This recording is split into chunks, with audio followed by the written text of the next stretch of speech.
Welcome to Atharva crack competition. সবাইকে স্বাগত জানাচ্ছি আজকের ক্লাসে। আজকে হচ্ছে আমরা আলোচনা করব পশ্চিমবঙ্গ পুলিশের কনস্টেবল, যেটা হচ্ছে মেন্স এক্সামের আমরা কিছু কোয়েশ্চেন ডিসকাশন করব। পুরো ডিটেল অ্যানালিসিস থাকবে এখানে। এখানে হচ্ছে ফার্স্ট থেকে লাস্ট অব্দি যতগুলো কোয়েশ্চেন করব খুব ডিটেলডে, এবং হচ্ছে এর আশেপাশে যত ধরনের এমসিকিউ হয় খুব সুন্দর করে আমরা আস্তে আস্তে ডিসকাশন করতে করতে যাব। কলকাতা পুলিশ এবং হচ্ছে পশ্চিমবঙ্গ পুলিশ, লেডি কনস্টেবল, আবগারি, যে কোনো পুলিশের এক্সামের জন্য যদি তুমি একদম সিরিয়াস হও, ডেডিকেটেড হও, তাহলে এই ভিডিওটি তোমার জন্য এবং হচ্ছে প্রচুর পরিমাণে হেল্প করবে। যে ইনফরমেশন তুমি জানো সেটা রিভিশন হয়ে যাবে, আর যেটা না জানো সেটা জানা হয়ে যাবে। চলো তাহলে প্রথম থেকে শেষ অব্দি ক্লাসটা একসাথে আমরা ডিসকাশন করি। চলো, প্রথম প্রশ্ন তোমাদের সাথে। ফার্স্ট কোয়েশ্চেন কি বলছে? বলছে ভারতের, এক সেকেন্ড। হুম, বলছে নিম্নের, বলছে যে নিম্নের কোনটি কোন অসামান্য অবদানের জন্য শান্তি স্বরূপ ভটনাগর পুরস্কার দেয়া হচ্ছে? তো শান্তি স্বরূপ ভটনাগর প্রাইজ দেয়া হয় কিসের ক্ষেত্রে? সাহিত্য, বিজ্ঞান, প্রযুক্তি, পরিষেবা, পরিবেশ সচেতনতা, নাকি জল সংরক্ষণের ক্ষেত্রে? ইম্পর্টেন্ট কোয়েশ্চেন, উত্তরটা হবে অপশন নাম্বার বি, বিজ্ঞান ও প্রযুক্তির ক্ষেত্রে। ঠিক আছে, আর এই যে অ্যাওয়ার্ডটা এটা দেয় হচ্ছে সিএসআইআর। ঠিক আছে, সিএসআইআর এই গ্রুপটা দেয়, এটার নাম হচ্ছে council of scientific industrial research. Council of scientific and industrial research, এরা হচ্ছে এটা দিয়ে থাকে। এবং হচ্ছে এই সংস্থাটার যে প্রথম ফাউন্ডিং ডিজি বা হচ্ছে তোমার ডাইরেক্টর জেনারেল ছিলেন, তার নাম হচ্ছে শান্তি স্বরূপ ভটনাগর। তার নাম অনুসারেই পুরস্কারটা প্রতি বছর দেয়া হয়ে থাকে। আর এই পুরস্কার স্বরূপ 5 লাখ ক্যাশ দেওয়া হয়। ঠিক আছে, 5 লাখ টাকা। আর এই গ্রুপটা থেকে মানে এই তোমার এই সংস্থাটাই আমাদের ভোটার ইঙ্ক, যেটা এই ভোটার ইঙ্ক যেটা হচ্ছে ভোটারদের হাতে কালি পরিয়ে দেয় না, ওই ইঙ্কটা আবিষ্কার করেছে তারাই। ঠিক আছে, ওটা হচ্ছে তারাই ইনভেন্ট করেছে। আর এই ভোটার ইঙ্কে থাকবে হচ্ছে তোমার সিলভার নাইট্রেট, সিলভার নাইট্রেট। ঠিক আছে, আমি সরে যাচ্ছি। সিলভার নাইট্রেট থাকে, এটা আবিষ্কার করেছে। তো পরের প্রশ্ন ডিসকাশন করবো আমরা। দেখো, খুবই ডিটেল করব এই কারণে, কারণ হচ্ছে কোয়েশ্চেন যাতে কোনো জায়গা থেকে না আটকায়, প্রচুর পরিমাণে প্র্যাকটিস করতে হবে। ভারতবর্ষে ফোনি সাইক্লোন হয়েছিল, তো এই ফোনি সাইক্লোনের জন্য নিম্নলিখিত কোন রাজ্যটি সব থেকে বেশি ক্ষতিগ্রস্ত হয়েছিল? অন্ধ্রপ্রদেশ, উত্তরপ্রদেশ, ওড়িশা, নাকি পশ্চিমবঙ্গ? আনসার ইজ একেবারে সোজা, অপশন নাম্বার সি, ওড়িশা। এটা 2019 সালে এই সাইক্লোনটি সংঘটিত হয়েছিল। ঠিক আছে, আর সাইক্লোনের জন্য সব থেকে বেশি ক্ষতিগ্রস্ত ওড়িশা এবং অন্ধ্রপ্রদেশ। ঠিক আছে, অন্ধ্রপ্রদেশ।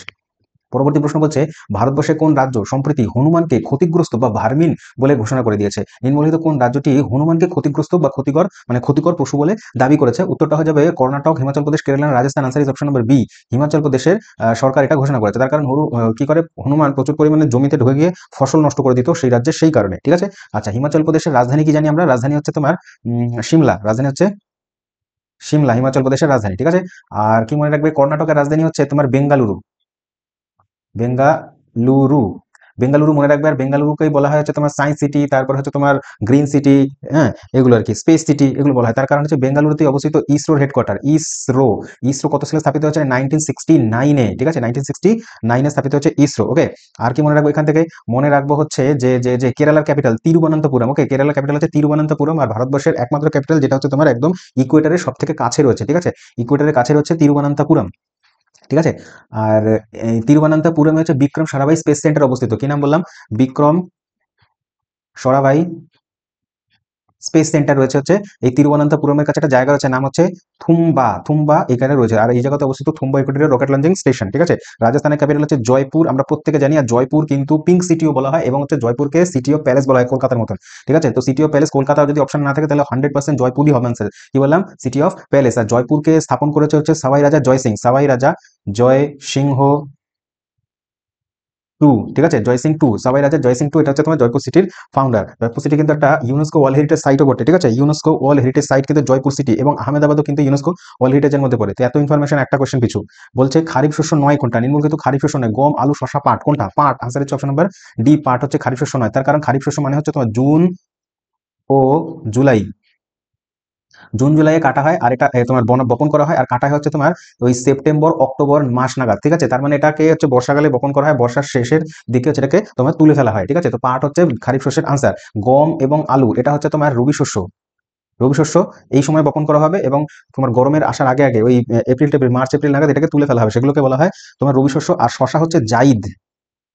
জাইদ হচ্ছে রবি শস্য আর খারিফ শস্যের মাঝখানে যে মিডলে সামান্য একটু সময় থাকে, ওটা হচ্ছে তোমার জাইদ শস্যের মধ্যে পড়ে যায়। ওকে, পরবর্তী প্রশ্ন বলছে, আচ্ছা আরেকটা কোশ্চেন বলি, পাট চাষে কিন্তু পশ্চিমবঙ্গ প্রথম স্থান অধিকার করেছে সারা বিশ্বে, এবং হচ্ছে ইন্ডিয়া হচ্ছে ফার্স্ট পুরোপুরি বিশ্বের মধ্যে। আর পশ্চিমবঙ্গের একটি জেলা রয়েছে নদিয়া, নদিয়া, তারা হচ্ছে পাট চাষে অগ্রগণ্য। পাটের যে তোমার কি বলে তোমার গবেষণা কেন্দ্র, সেটি হচ্ছে ব্যারাকপুরে অবস্থিত। মনে রাখবে, ব্যারাকপুর। এগুলো কিন্তু পরীক্ষার জন্য ভীষণ ভীষণ ইম্পর্টেন্ট, ওই জন্যই বলছি, ঠিক আছে। ভিডিওকে লেন্থ হবে কিন্তু ধৈর্য ধরে যদি দেখো তোমারই লাভ হবে, এত ইনফরমেশন একটা ভিডিওর মধ্যে মাত্র, ঠিক আছে। আচ্ছা বেশ, গম চাষে প্রথম রাজ্য হচ্ছে ইউপি, হ্যাঁ ইউপি হচ্ছে গম চাষে প্রথম।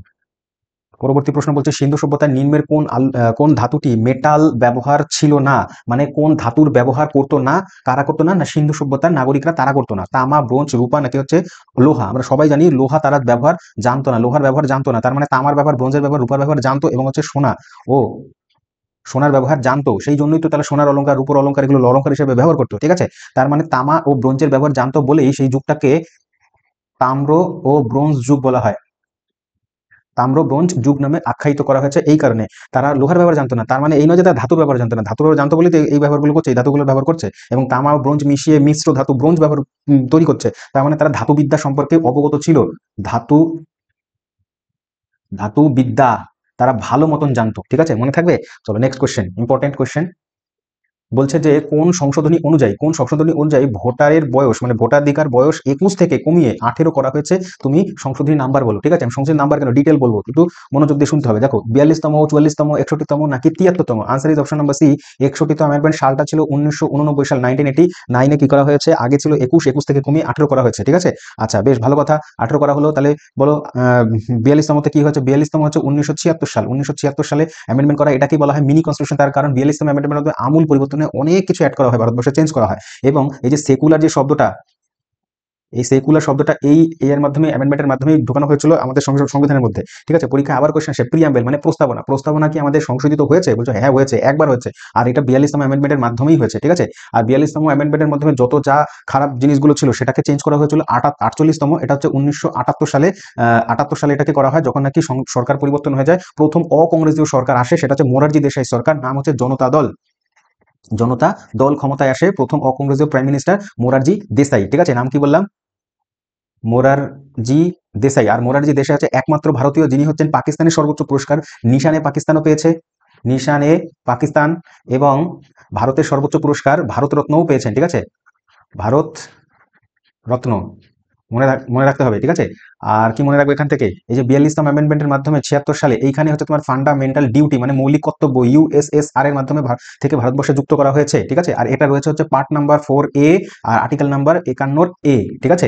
মনে থাকবে, এগুলো ইম্পর্টেন্ট ইনফরমেশন, একটা ভিডিওর মধ্যে এত ইনফরমেশন, তার মানে হচ্ছে দেখো কত ভালো রিভিশন হচ্ছে। আর 73তম লাস্ট বলবো, 73তম হচ্ছে 1992 সালে এটা আনা হয়েছিল, এটার মাধ্যমে পঞ্চায়েত ব্যবস্থাকে ভারতবর্ষে অন্তর্গত করা হয়। পরের প্রশ্ন বলছে নিম্নের আন্দোলনগুলির ঘটনাক্রমগুলি সাজাও, ক্রোনোলজিক্যালি সাজাতে বলেছে, ঠিক আছে। একসাথে 1905 সালে স্বদেশী আন্দোলন হয়, তারপরে খিলাফত আন্দোলন 1919 সালে হয়, তারপরে হোমরুল আন্দোলন হয়েছে, হোমরুল আন্দোলন কত সালে, 1916 সালে হয়, ঠিক আছে। আর আইন অমান্য আন্দোলন প্রত্যেকে জানি 1920 সালে হয়, ঠিক আছে। তাহলে দেখো অটোমেটিকলি সাজানোই রয়েছে, 1 নম্বর একই আসবে, প্রথমেই আসবে 1905, সবার আগে হয়েছে, তাহলে দেখো অপশন নাম্বার বিটা নিচে চলে গেছে, কিন্তু এটাই আনসার, পরপর পরপর প্রত্যেকটা হবে 1 হবে, তারপরে হবে তোমার 3 হবে, 2 হবে, এটাই অপশন নাম্বার বি। তো একটা দেখলেই, একটা মিললেই উত্তর হামেশাই মিলে যায়, ঠিক আছে। আচ্ছা বেশ ভালো কথা। খিলাফত কমিটির হেড কে ছিল, যদি প্রশ্ন আসে তাহলে গান্ধীজি ছিল, ঠিক আছে। আর খিলাফতের কনফারেন্স কোথায় হয়েছিল, লখনৌ শহরে হয়েছিল। কোথায় হয়েছিল, উত্তরপ্রদেশের লখনৌ শহরে হয়েছিল খিলাফত কমিটি। এটা হচ্ছে 17 অক্টোবর ছিল, ঠিক আছে, 17 অক্টোবর 1919 সাল। পরের প্রশ্ন বলছে কি, বলছে যে রাহি স্বর্ণাবত তিনি কোন খেলার সাথে যুক্ত, টেবিল টেনিস, শুটিং, ব্যাডমিন্টন নাকি hockey. Answer is option number B shooting, ঠিক আছে। রাহি স্বর্ণাবত সেই সময় এশিয়ান গেমসে 2018 সালে যে এশিয়ান গেমস হয়েছিল, সেই এশিয়ান গেমসে গোল্ড পেয়েছিলেন, গোল্ড মেডেল ছিলেন, আর এটা তিনি প্রথম গোল্ড মেডেল পেয়েছিলেন। আর একটা জিনিস মনে রাখ, তুমি কমেন্টে আনসার করবে যে কি 2018 সালে কোথায় হয়েছিল, এবং 2018 পরে 22-এ কোথায় হয়েছিল, এবং হচ্ছে 26-এ আবার এশিয়ান গেমস হবে, 26-এ কোথায় হবে, ঠিক আছে। এই তিনটে যদি জানো অবশ্যই আমাকে কমেন্টে জানিও, ঠিক আছে। চলো পরের প্রশ্ন, দার্শনিকের উল কাকে বলা হয়, নিম্নলিখিত কোন কে বলা হয়, কোন কেমিক্যালটাকে বলা হয় ফিলোসফার স্কুল। সোজা zinc chloride, zinc oxide, nitrate নাকি bromide. Answer is option number B, yes option number B zinc oxide, ZNO, এটাকে বলা হয় দার্শনিকের উল বা কি philosopher school. Aga Khan cup, Aga Khan cup, এই কাপটি কোন খেলার সাথে যুক্ত। উত্তর কি দেবে, পোলো, ক্রিকেট, হকি নাকি ব্যাডমিন্টন, ঠিক আছে। অপশন নাম্বার হবে অপশন নাম্বার সি, হকি হচ্ছে তোমার আগা খান খেলার সাথে যুক্ত, আগা খানের সাথে। ক্রিকেটের হচ্ছে তোমার অ্যাশেজ সিরিজ হয় একটা, অস্ট্রেলিয়ার ইংল্যান্ডের মধ্যে ক্রিকেটে হয়। হুম আচ্ছা, তারপরে সন্তোষ ট্রফি, সুব্রত কাপ, এগুলো ফুটবলের সাথে যুক্ত, অপশন নিয়ে এগুলো যদিও ঠিক আছে। ঠিক আছে চলো পরের প্রশ্ন। নেক্সট কোশ্চেন বলছে ফ্রিডম বিহাইন্ড বার্স, এই লেখাটি কার রচনা, মানে এই লেখাটি কে লিখেছেন। কিরেন বেদি, নেলসন ম্যান্ডেলা, ঋষি অরবিন্দ নাকি শেখ আব্দুল্লাহ। আনসার করব, তাহলে উত্তরটা হবে কি, উত্তরটা হবে ফ্রিডম বিহাইন্ড দ্য বার্স, উত্তর হবে অপশন নাম্বার এ কিরণ বেদির রচনা, ঠিক আছে। কিরণ বেদি থেকে কয়েকটা ইনফরমেশন বলছে, ভালো করে মনে রাখবে। কিরণ বেদি হচ্ছে প্রথম ফিমেল আইপিএস অফিসার, ভারতবর্ষের প্রথম ফিমেল আইপিএস অফিসার, 1 নম্বর পয়েন্ট। 2 নম্বর পয়েন্ট হচ্ছে প্রথম ফিমেল যিনি হচ্ছে র্যামন ম্যাক্সাসে পেয়েছে, ঠিক আছে, র্যামন ম্যাক্সাসে, ঠিক আছে। র্যামন ম্যাক্সাসে কোন দেশ দেয়? এটা হচ্ছে তোমার ফিলিপাইন্স গভর্নমেন্ট দেয়। কোন দেশ দেয়? Philippines government. এটাকে বলা হয় এশিয়ার নোবেল, ঠিক আছে, এশিয়ার নোবেল দেওয়া হয়, বলা হয়। আর ফিমেল হিসেবে কিরণ বেদি প্রথম পেয়েছে, মনে রাখবে। আর কে র্যামন ম্যাক্সাসে? এই র্যামন ম্যাক্সাসে হচ্ছে ফিলিপাইন্সের রাষ্ট্রপতি ছিল, ঠিক আছে, রাষ্ট্রপতি, তার নাম অনুসারে দেওয়া হচ্ছে। দেখো, নেলসন ম্যান্ডেলা ইম্পর্টেন্ট ব্যক্তি, তিনি হচ্ছেন দ্বিতীয় নন ইন্ডিয়ান অভারতীয় যিনি হচ্ছে ভারতরত্ন পেয়েছিলেন, কত সালে না 1990 সালে। আর প্রথম ভারতীয় নন যিনি পেয়েছেন হচ্ছে 1987 সালে, তিনি হচ্ছেন ভারতরত্ন পেয়েছেন, ভারতীয় হচ্ছে নন ইন্ডিয়ান, তার নাম হচ্ছে খান আব্দুল গফর খান, খান আব্দুল গফর খান, তিনি পেয়েছেন 87 সালে, 1987 সালে। ওকে, আচ্ছা, নেলসন ম্যান্ডেলার কিছু বই দেখবো এবং হচ্ছে ঋষি অরবিন্দ ঘোষের কিছু বই দেখবো, ইম্পর্টেন্ট, বারে বারে ঘুরিয়ে ঘুরিয়ে কোয়েশ্চেনে দিয়ে থাকে। যেমন দেখো, এখানে অনেক কটা বইয়ের ছবি আছে, কিন্তু আমরা মনে রাখবো যেগুলো। 1 নম্বরে মনে রাখবো হচ্ছে long walk to freedom, long walk to freedom, এটা হচ্ছে নেলসন ম্যান্ডেলার লেখা বই। 2 নম্বর হচ্ছে I am prepare to die, 2 নম্বর I am prepare to die. তারপরে হচ্ছে তুমি মনে রাখবে হচ্ছে এখান থেকে যে the presidential year, 3 presidential year, 4 নম্বর প্রিজন লেটার। এই 4টে বই তোমাকে মনে রাখতেই লাগবে, যে করে হোক এই 4টে বই মনে রাখবে। এক কি বললাম? এক বললাম লং ওয়াক টু ফ্রিডম, তারপর হচ্ছে প্রিজন লেটার, তারপরে প্রেসিডেন্সিয়াল ইয়ার, এন্ড হচ্ছে তোমার I am prepare to die. এই 4টে বই খুব ইম্পর্টেন্ট। এবং ঋষি অরবিন্দ ঘোষের অনেক বই লিখেছেন তিনি। ঋষি অরবিন্দ ঘোষের বইয়ের মধ্যে ইম্পর্টেন্ট হচ্ছে 1 নম্বর Savitri, very very important, most important বই সাবিত্রী, ঠিক আছে, এক। তারপর হচ্ছে সিক্রেট অফ বেদাস, 2 নম্বর বই secret of Vedas, very very important. তারপরে ডিভাইন লাইফ, 3 নম্বর, খুব গুরুত্বপূর্ণ, divine life, the life divine, the life divine. এবং আরো বেশি গুরুত্বপূর্ণ বইটা, যেটা হচ্ছে তোমার গীতা নিয়ে লিখেছেন, essay on the Gita, essay on the Gita, ঠিক আছে, মনে রাখবে। এই 4খানা বই খুব ইম্পর্টেন্ট। দেখো তো, ট্রান্সফরমেশন, এই বইটাও খুব গুরুত্বপূর্ণ। কিন্তু হচ্ছে আরেকটা 5 নম্বর মনে রেখে দিও, সিনথেসাইস অফ যোগাস। তো এই 5টা বই খুব গুরুত্বপূর্ণ অরবিন্দ ঘোষের, ঠিক আছে। অরবিন্দ ঘোষ হচ্ছে সেই বিপ্লবী যিনি হচ্ছেন ওই 1909 সালে আলিপুর বোমা মামলায় অভিযুক্ত ছিলেন, ঠিক আছে, ফেসে গেছিলেন। তাকে উদ্ধার করেছিল কে? চিত্তরঞ্জন দাস। কোশ্চেন আসে কিন্তু পরীক্ষাতে, মনে রাখবে, চিত্তরঞ্জন দাস। আর নেলসন ম্যান্ডেলা হচ্ছে সাউথ আফ্রিকার প্রেসিডেন্ট, ঠিক আছে, অশ্বেতাঙ্গ প্রথম। নেক্সট কোশ্চেন বলছে পৃথিবীর উচ্চতম মালভূমি কোনটা? পৃথিবীর উচ্চতম মালভূমি, easy question, very very easy, খুবই গুরুত্বপূর্ণ কোশ্চেন এবং হচ্ছে সহজ। মালভূমি হচ্ছে ছোটনাগপুর মালভূমি, তিব্বত, আনাতোলিয়া, নাকি হচ্ছে পামির মালভূমি? The answer is option number D, পামির মালভূমি হচ্ছে পৃথিবীর উচ্চতম, এবং এটাকে বলা হয় পৃথিবীর ছাদ, ঠিক আছে ভাই, কি বলা হয়? পৃথিবীর ছাদ বলা হয়। এটা হচ্ছে তোমার মধ্য এশিয়াতে রয়েছে। ছোটনাগপুর মালভূমি আমরা জানি এটা হচ্ছে ঝাড়খণ্ডে পড়ে, ঝাড়খণ্ড। আর এই ছোটনাগপুর মালভূমি থেকেই উৎপন্ন হয়েছে প্রধান নদী দামোদর, দামোদর নদী উৎপত্তি হচ্ছে খামারপোত জায়গা থেকে, খামারপোত উচ্চভূমি থেকে দামোদর নদী সৃষ্টি হয়েছে, গঙ্গাতে মানে হুগলিতে এসে মিশেছে। ওকে, ছোটনাগপুর মালভূমির পশ্চিম দিকের অংশটাকে পট অঞ্চল বলা হয়, ঠিক আছে, পাট অঞ্চল, পাট অঞ্চল বলা হয়। এটা গুরুত্বপূর্ণ, পরীক্ষায় আসে। আর ছোটনাগপুরের সব থেকে উচ্চতম যে শৃঙ্গ, সেটা নাম হচ্ছে পরেশনাথ পাহাড়, ঝাড়খণ্ডের পরেশনাথ পাহাড় উচ্চতম, পরেশনাথ, ঠিক আছে, গেল। তিব্বত মালভূমি, এটা হচ্ছে তিব্বত মালভূমি, তোমার তিব্বতেই পড়ে তিব্বত মালভূমি। উম, চলো নেক্সট কোশ্চেন। পরের প্রশ্ন হচ্ছে নালন্দা বিশ্ববিদ্যালয় কার রাজত্বকালে তৈরি হয়েছিল? ঠিক আছে, আমি গুপ্তাদের নিয়ে, গুপ্তা মানে গুপ্ত বংশের এমসিকিউ থ্রোতে আমি রিভিশন করেছি। যদি না দেখে থাকো ভিডিওটা অবশ্যই দেখবে, খুব ইন্টারেস্টিং ভিডিও। এমসিকিউর মাধ্যমে সম্পূর্ণ গুপ্তটা পড়িয়ে দিয়েছি, খুব তোমাদের রিভিশন হয়ে যাবে তাড়াতাড়ি। ফার্স্ট রিভিশনের জন্য এগুলি ভালো। তো ওটা করিয়েছিল হচ্ছে তোমার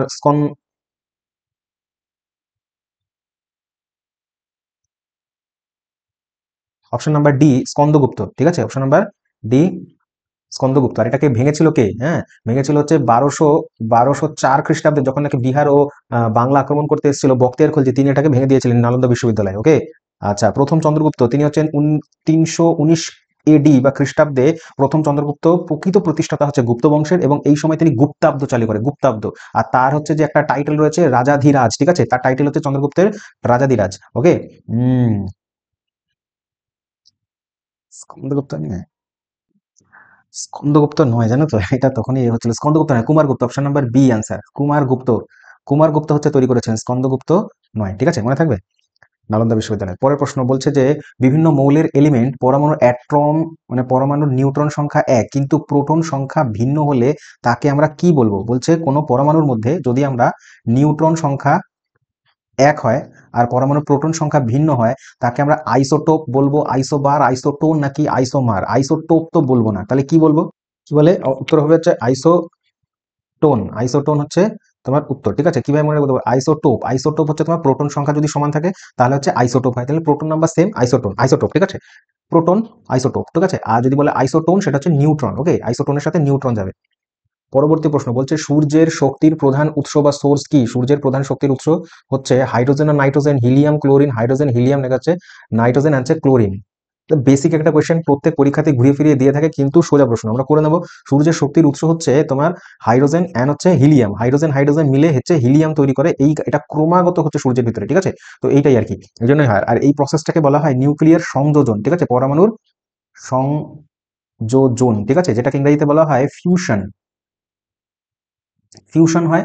আর এই সেম কনসেপ্ট খাটে হচ্ছে হাইড্রোজেন বোমের ক্ষেত্রে, হাইড্রোজেন বোমের ক্ষেত্রে হচ্ছে নিউক্লিয়ার সংযোজন হয় বা ফিউশন হয়, ঠিক আছে, কিন্তু আনকন্ট্রোল, বোমে সবসময় আনকন্ট্রোল মানে অনিয়ন্ত্রিত হয়।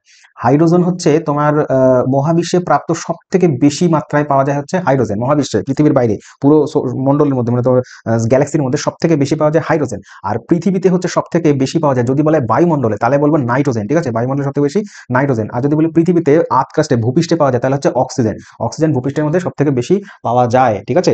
আচ্ছা বেশ, নাইট্রোজেনের মাত্রা কত পৃথিবীতে? নাইট্রোজেনের মাত্রা হচ্ছে 78%, আর অক্সিজেনের মাত্রা হচ্ছে তোমার 20 থেকে 21% মতন, ওকে।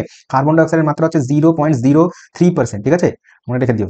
পরবর্তী প্রশ্ন বলছে জার্মান সিলভার তৈরিতে নিম্নের কোনটি উপাদান প্রয়োজন হয়? জার্মান সিলভার, ঠিক আছে, জার্মান সিলভারের মধ্যে দেখো এই লিস্টটা দেখো ভালো করে বুঝবে, এখানে সবকিছু আমি ইয়ে করে দিয়ে দিয়েছি, মানে কি বলে সংকর ধাতুগুলো, যেমন পিতল, পিতল তৈরি হচ্ছে তামা ও জিঙ্ক থেকে, মানে কপার এন্ড হচ্ছে জেডেন, জিঙ্ক থেকে তৈরি হচ্ছে তোমার পিতল। ব্রোঞ্জ তৈরি হয় তামা ও টিন মিশিয়ে, বললাম একটু আগে। তারপরে কাঁসা মানে বেল মেটাল বলা হয়, কাঁসাকে বলা হয় বেল মেটাল, সেটা হচ্ছে তামা ও টিন। দেখো তামার সাথে জিঙ্ক মেশালে হবে পিতল, আর তামার সাথে টিন মেশালে হচ্ছে তোমার কাঁসা তৈরি হবে। এই দুটো খুব ঘুরে ফিরে দেয়, বেল মেটাল এন্ড ব্রাশ বলা হয় এটাকে, পিতলকে বলে ইংরেজিতে ব্রাশ, ঠিক আছে। আচ্ছা গান মেটাল, ভেরি ভেরি ইম্পর্টেন্ট, পরীক্ষায় আসে। গান মেটাল তামা থাকে, জিঙ্ক থাকে এবং সাথে হচ্ছে টিন। তার মানে তামা ও জিঙ্ক যদি হয় তাহলে হচ্ছে তোমার কি বলে পিতল হবে, এবার জিঙ্ক সরিয়ে টিন দিয়ে দেয় তাহলে হয়ে যাবে তোমার গান বেল মেটাল, বেল মেটাল মধ্যে কাঁসা হবে। এবার তিনটেই যদি একসাথে মেশানো হয় তাহলে হয়ে যাবে গান মেটাল, ওকে। আচ্ছা টাইপ মেটাল যে সীসা, অ্যান্টিমোনিয়াম, টিন থাকে, stainless steel, very very important, stainless steel mark করো, স্টার মার্ক ইম্পর্টেন্ট। স্টেনলেস স্টিলের মধ্যে কি থাকে? স্টেনলেস স্টিলের মধ্যে লোহা তো থাকবেই থাকবে, তারপরে ক্রোমিয়াম থাকে, কার্বন থাকে আর নিকেল থাকে, মোস্ট ইম্পর্টেন্ট ইম্পর্টেন্ট, ঠিক আছে। স্টেনলেস স্টিল কোনগুলো বলতো? কলঙ্কহীন হচ্ছে ইস্পাত, সেটা হচ্ছে আমরা যেটা যে বাসনপত্র ব্যবহার করে সেটা হচ্ছে স্টেনলেস স্টিলের মধ্যে পড়ে, ঠিক আছে। লোহা, ক্রোমিয়াম, নিকেল এন্ড হচ্ছে কার্বন থাকে সামান্য পরিমাণ। ম্যাগনেলিয়ামের মধ্যে বোঝাই যাচ্ছে নামটা থেকে, ম্যাগনিয়া থেকে ম্যাগনেসিয়াম এন্ড লিয়াম থেকে হচ্ছে অ্যালুমিনিয়াম। মোলেন মেটাল নিকেল স্টিল এগুলো একটু দেখে নিও। ডুরালুমিন এগুলো থাকে, অ্যালুমিনিয়াম, তামা, ম্যাগনেসিয়াম, ম্যাঙ্গানিজ ইম্পর্টেন্ট। এইখানে রয়েছে জার্মান সিলভার, যেটা কোয়েশ্চেন এসছে। তামা জিঙ্ক এন্ড হচ্ছে নিকেল, তামা থাকে জিঙ্ক থাকে এবং হচ্ছে নিকেল থাকে, ওকে। তামা জিঙ্ক এন্ড হচ্ছে নিকেল, তার আনসার কোথায় আছে? তামা তামা তামা, সব কটাতে তামা আছে। এবার হচ্ছে তামা নিকেল একটাতেই আছে, এইখানেও আছে তামা নিকেল, সীসা থাকে না, থাকে হচ্ছে কি 10টা, option number A is a correct answer, ঠিক আছে, মনে থাকবে। এবার রাংঝাল, এটাও পরীক্ষায় প্রচুর পরিমাণে দিয়ে দেয়। রাংঝাল হচ্ছে সীসা ও টিন, সীসা ও টিন মিশিয়ে হচ্ছে রাংঝাল তৈরি হয়, ভাই ইম্পর্টেন্ট কোয়েশ্চেন, ওকে। ইনভার থাকে হচ্ছে তোমার লোহা আর হচ্ছে নিকেল, একটু দেখে নিও, ওকে। দেখো দেখে নিও একটুখানি এগুলোর মধ্যে। এবার হচ্ছে মুদ্রা, যেমন কয়েন তৈরি হয় না, কয়েন তৈরি হয়, যে কয়েন তৈরি হয় কি কি দিয়ে? ওটার মধ্যে নিকেল থাকে আর তামা থাকে কয়েনের মধ্যে। নেক্সট, অ্যাসিড বৃষ্টির জন্য, ভেরি ভেরি ইম্পর্টেন্ট কোয়েশ্চেন, খুবই গুরুত্বপূর্ণ। অ্যাসিড বৃষ্টির জন্য কোন গ্যাসগুলি দায়ী? কোন গ্যাসগুলি দায়ী? একটা হচ্ছে SO2, আরেকটা হচ্ছে তোমার NO2, মানে হচ্ছে সালফার ডাই অক্সাইড, আর হচ্ছে তোমার নাইট্রোজেন ডাই অক্সাইড। এই দুটো হচ্ছে তোমার দায়ী হয়। অপশন নাম্বার এতে আছে, দেখো এই যে এটা একটা, ঠিক আছে। সালফার ডাইঅক্সাইড, নাইট্রোজেন ডাইঅক্সাইড, ওকে। এখান থেকেই তৈরি হয় যখন নাকি জলের সাথে ক্রিয়া করবে। গ্যাসগুলো তেমনি পরিমাণে রয়েছে, মনে করো কলকারখানা ধোয়া, তারপরে গ্যাস মানে গাড়ির যে তোমার এমিশন হয়, নির্গত হয়, সেগুলো একই gas, sulphur dioxide, nitrogen dioxide. এই অক্সাইডগুলো গ্যাস হিসেবে থাকে, বায়ুতে মিশে থাকে। যখনই বৃষ্টি হয়, বৃষ্টির জলের সাথে এগুলো ক্রিয়া করে কি তৈরি করে? গ্যাসগুলো তৈরি করে হচ্ছে সালফার ডাইঅক্সাইড হচ্ছে সালফিউরিক অ্যাসিড, আর নাইট্রোজেন ডাইঅক্সাইড তৈরি করে হচ্ছে নাইট্রিক অ্যাসিড, ঠিক আছে। জলের সাথে অ্যাসিডগুলো মিশে চলে আসে এবং হচ্ছে যখন আমাদের মাটিতে পড়ে, মাটি দূষণ ঘটায়, ঠিক আছে, চাষবাসের ক্ষতিগ্রস্ত হয় এবং জল দূষণও ঘটাতে পারে। এবং হচ্ছে শ্বেত পাথরে প্রচুর পরিমাণে তোমার হয়, তোমার ক্ষয়গ্রস্ত হয়। ওই জন্য বলা হয় স্টোন ক্যান্সার, স্টোন ক্যান্সার বলে, যখন নাকি ক্ষয় ক্ষয় হয়ে যায়, ঠিক আছে। আর এটা দেখা যায় তাজমহলের যে শ্বেত পাথর রয়েছে সেই পাথরে, মার্বেলের মধ্যে, মার্বেল ক্যান্সার বা স্টোন ক্যান্সার। নেক্সট কোয়েশ্চেন বলছে ভারতের ম্যানচেস্টার কাকে বলে? ইম্পর্টেন্ট এবং হচ্ছে সোজা। ম্যানচেস্টার বলে আমেদাবাদকে, ম্যানচেস্টার বলা হয় আমেদাবাদকে, ঠিক আছে। আচ্ছা আর কি মনে রাখবো? দক্ষিণ ভারতের ম্যানচেস্টার হচ্ছে কোয়েম্বাটুর, কোয়েম্বাটুর। আর উত্তর ভারতের ম্যানচেস্টার কানপুর, ঠিক আছে, বেশ হয়ে গেল। চলো নিম্নলিখিত কোয়েশ্চেন। আচ্ছা আমেদাবাদ শহর কিন্তু একটা ওয়ার্ল্ড হেরিটেজ সাইটও বসে কিন্তু, ঠিক আছে, এটা কিন্তু ওয়ার্ল্ড হেরিটেজ সাইটের মধ্যে পড়ে, আমেদাবাদ সিটি, জয়পুর সিটি। পরের প্রশ্ন বলছে, এটা কারেন্ট অ্যাফেয়ার্স ছিল সেই সময়কার। নেক্সট কোয়েশ্চেন হচ্ছে পৃথিবীর দীর্ঘতম নদী কোনটা? দেখো একটা হয় দীর্ঘতম নদী, একটা হচ্ছে বৃহত্তম নদী পৃথিবীর। যদি দীর্ঘতম বলে তাহলে নীল নদ আনসার, নীল নদ হচ্ছে পৃথিবীর দীর্ঘতম নদী, এটা হচ্ছে আফ্রিকাতে প্রবাহিত হয়। আর যদি বলে বৃহত্তম নদী তাহলে অ্যামাজন হবে বৃহত্তম, এটা হচ্ছে ব্রাজিলে প্রবাহিত হয় বৃহত্তম। মিসিসিপি মিসরি হচ্ছে নর্থ আমেরিকার, নর্থ আমেরিকার বৃহত্তম নদী হচ্ছে মিসিসিপি আর মিসৌরি, দুটো নদী একসাথে মিশে মিসিসিপি মিসৌরি হয়। হোয়াংহো নদী হচ্ছে চীনে প্রবাহিত হয়, চীনে। ওকে। আর নীল নদের কিছু, এই ম্যাপটা ভালো করে দেখলে নীল নদ থেকে কোশ্চেন আসা আমাদের ইজি হয়ে যাবে, মানে পেরে যাবো আমরা। যেমন হচ্ছে দেখো, এটা হচ্ছে নীল নদের একটা গতিপথ, ভালো করে বুঝবে। এটা হচ্ছে দেখো ইজিপ্ট বা মিশর, এই যে মিশর, এই এইদিকে মানে নীল নদের গতিপথ কিন্তু এই দিকে, উত্তর দিকে, ঠিক আছে, এভাবে করে যাচ্ছে। এবার এখানে দেখো ওই যে লেক ভিক্টোরিয়া বলে একটা লেক রয়েছে, এটা হচ্ছে লেক ভিক্টোরিয়া, ঠিক আছে। এই লেক ভিক্টোরিয়া থেকে একটা নদী সৃষ্টি হয়েছে, যেটাকে ওরা বলছে হোয়াইট নীল। এই যে হোয়াইট নীল কোথা থেকে সৃষ্টি হলো? লেক ভিক্টোরিয়া থেকে। জায়গাটা কোথায়? তানজানিয়াতে। তানজানিয়ার লেক ভিক্টোরিয়া থেকে সৃষ্টি হয়েছে। সৃষ্টি হয়েছে কি, নাম হচ্ছে হোয়াইট নীল। হোয়াইট নীল আরো এগিয়ে গেছে, এগিয়ে গিয়ে এগিয়ে গিয়ে তোমার এখান থেকে দেখো ইথিওপিয়া, যে ইথিওপিয়া স্টেট, রাজ্য, মানে দেশ, ইথিওপিয়ার কাছে লেক তানা, লেক তানা থেকে সৃষ্টি হচ্ছে ব্লু নাইল। আর Blue Nile and White Nile মিলিত হয়েছে তোমার সুদানের ক্যাপিটাল খার্তুমের কাছে। তারপরে নদীটার নাম নিয়েছে হোয়াইট নাইল এন্ড ব্লু নীল, হয়ে গেল কি, কি নাম হয়ে গেল? নাম হয়ে গেল নীল নদী, ঠিক আছে। আর যেটা হচ্ছে তোমার কোথায় গিয়ে মিশেছে? মেডিটেরিয়ান, ভূমধ্য সাগরে গিয়ে মিশেছে, ঠিক আছে। ভূমধ্য সাগরে গিয়ে মিশেছে। আর ভূমধ্য সাগরের আগে হচ্ছে তোমার নীল নদীর তীরে কায়রো অবস্থিত, ইম্পর্টেন্ট সিটি। তারপর হচ্ছে তোমার কায়রো অবস্থিত, আর একটা হচ্ছে তোমার আলেকজান্দ্রিয়া অবস্থিত, ঠিক আছে, আলেকজান্দ্রিয়া। হোয়াইট নীল ব্লু নীল যেখানে মিশেছে সেটা হচ্ছে খার্তুম অবস্থিত, খার্তুম। আর জুবা অবস্থিত হোয়াইট নীলের মধ্যে। এই চারটে শহর মনে রেখে দেবে, একটা হচ্ছে কায়রো আলেকজান্ডার নীল নদের তীরে, খার্তুম এন্ড জুবা হচ্ছে হোয়াইট নীলের ক্ষেত্রে, ঠিক আছে। পরের প্রশ্ন, কোন ভিটামিন স্কারভি ঘটায়? Option number A C, vitamin vitamin C ঘটায়, সি।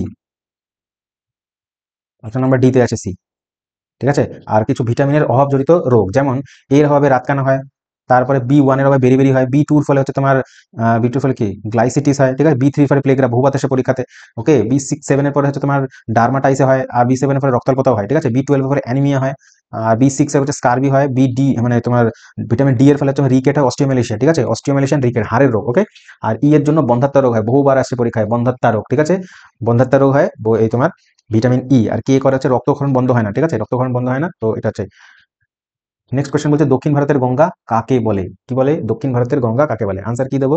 আনসার দেবো কৃষ্ণা, কাবেরী, গোদাবরী না নর্মদা? কৃষ্ণা তো হয় না, চলো ঠিক আছে, কাবেরী না গোদাবরী? Confusion, confusion. দক্ষিণ ভারতের গঙ্গা, দক্ষিণ ভারতের গঙ্গা গোদাবরীকে বলে। অপশন নাম্বার সি তে আছে গোদাবরী। ওকে। গোদাবরীকেই বলা হচ্ছে দক্ষিণ ভারতের গঙ্গা। এটা হচ্ছে দীর্ঘতম নদী দক্ষিণ ভারতের, দীর্ঘতম। ওকে। আর এই ম্যাপটা দেখো ভালো করে, কিছু দক্ষিণ ভারতের নদ নদী একটু ম্যাপ দেখে নিলে ভালো করে মনে থেকে যাবে। যেমন হচ্ছে এটা সবকটা ওয়েস্টার্ন ঘাট থেকে সৃষ্টি হয়েছে। পশ্চিম ঘাটের এই জায়গাটাতে রয়েছে নাসিক, নাসিকের কাছে ত্রিম্বক উচ্চভূমি থেকে গোদাবরী সৃষ্টি হয়েছে, বঙ্গোপসাগরে গিয়ে মিশেছে অন্ধ্রপ্রদেশে। এক। 2 নম্বর, কৃষ্ণা মহারাষ্ট্রের মহাবালেশ্বর থেকে সৃষ্টি হয়েছে, অন্ধ্রপ্রদেশের ওখানে গিয়ে বঙ্গোপসাগরে মিশেছে, ঠিক আছে, কৃষ্ণা নদী। তারপর হচ্ছে কাবেরী নদী, কর্ণাটকের তলকাবেরী নামক বা ব্রহ্মগিরি নামক একটা জায়গা রয়েছে, চূড়াটার নাম হচ্ছে ব্রহ্মগিরি, ওইখানে একটা তোমার লেক রয়েছে, লেকটার নাম হচ্ছে তলকাবেরী। তলকাবেরী থেকে সৃষ্টি হচ্ছে কাবেরী। কাবেরী, কাবেরী এইটা, ঠিক আছে, কাবেরীর ম্যাপটা একটু ভুল আছে, রং আছে। কাবেরী এখান থেকে প্রবাহিত হয়েছে, হয়ে এসে এই যে এটা কাবেরী, ঠিক আছে, এখানটাতে এসে যেটা হচ্ছে তোমার তাঞ্জাভুর। আর কাবেরীর তীরেই হচ্ছে তাঞ্জাভুর অবস্থিত। আর ওই অঞ্চলটাকে বলা হয় দক্ষিণ ভারতের শস্য ভান্ডার বা ধানের গোলা। দক্ষিণ ভারতের ধানের গোলা বা শস্য ভান্ডার, তিনটে জায়গা একটু ভালো করে মনে রেখে দিও। আর নর্মদা নদী হচ্ছে, যদি দেখো তাহলে হচ্ছে নর্মদা নদী, এটা হচ্ছে পশ্চিম দিকে প্রবাহিত দীর্ঘতম নদী, ঠিক আছে, নর্মদা। বাতাসের নাইট্রোজেনের শতকরা পরিমাণ, জাস্ট কিছুক্ষণ আগেই বললাম, ঠিক আছে, 78% সি। আচ্ছা, এই কোশ্চেনটাই শেষ প্রশ্ন ছিল। So thank you very much. আমি যতটা পেরেছি ডিটেলস দিয়েছি, আরো যদি ডিটেলস লাগে আমাকে অবশ্যই কমেন্ট বক্সে কমেন্ট করে দেবে। দেখছো কিনা, ভিডিওতে ভালো লাগছে কিনা সেটা অবশ্যই জানিও, ঠিক আছে। আর দেখতে থাকো অথর্ব ক্যাট কম্পিটিশন। দেখা হচ্ছে অন্য একটা ভিডিও নিয়ে। ধন্যবাদ।